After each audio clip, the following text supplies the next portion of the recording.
তো ভাই মোটামুটি 20 মিনিট ওয়েট করার পরে একটা ভাড়া পেলাম, যাবে বাবুঘাট, বিচালিঘাটে যেতে হবে এখন আমাকে পিক আপ করতে। দেখা যাক ওয়েট করে কি ওয়েট করে না। আমি তো ফোন করলাম, বললো যে আমি ওয়েট করছি দাদা। আমি বললাম ঠিক আছে, তাহলে ভালো ওয়েট করলে। আজকে ভাড়া নেই ভাই, একদম ভাড়া নেই আজকে, এটা একদম সত্যি কথা। কারণ যদি মার্কেট থাকতো তাহলে এতক্ষণে হয়ে যেত। আর জানি না বাবুঘাটে গিয়ে কী হবে, খালি ফিরতে হবে নাকি, দেখা যাক কী হয় না হয়। আর দুপুরবেলা মার্কেট ভালো থাকতে পারে, কারণ কালী পুজোর সময় যতটা আগের বারে কাজ করেছিলাম তখনও সেম জিনিসই হয়েছিল, যে দুপুরবেলা মার্কেটটা ভালো থাকে।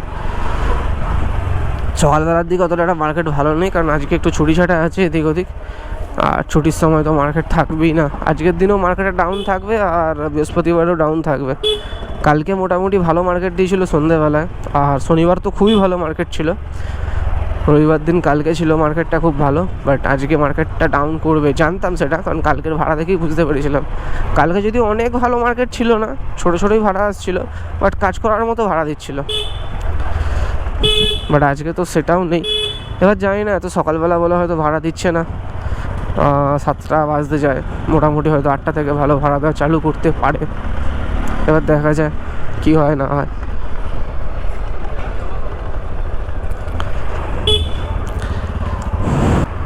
সন্ধেবেলার দিকে এখান থেকে যদি কেউ পিক আপ করতে আসে, তাকে আর পিক আপ করতে যেতে হবে না, তাকে গাড়িতে দুখানা পাখা লাগিয়ে যেতে হবে উপর দিয়ে উড়ে উড়ে।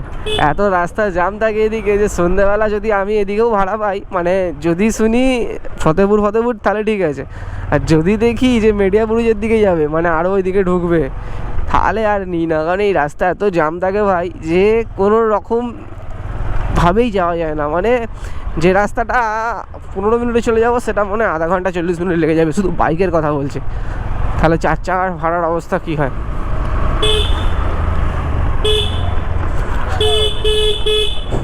সবাই বসে আছে, অটোওয়ালাদেরও ভাড়া নেই আজকে, আর কিছু করার নেই। আজকে রবিবার বলছি, সরি, আজকে কালী পুজোর দিন তো ভাড়া একটু কম থাকবেই, কিছু করার নেই আজকে।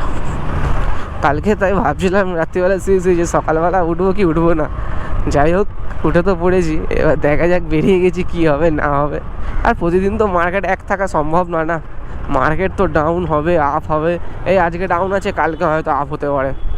এবার যদি কালকে আপ না থাকে, তাহলে বুধবার থেকে আবার মার্কেট আপ হবে। একদিন ডাউন একদিন আপ, এরকমই হয় মার্কেট যদিও।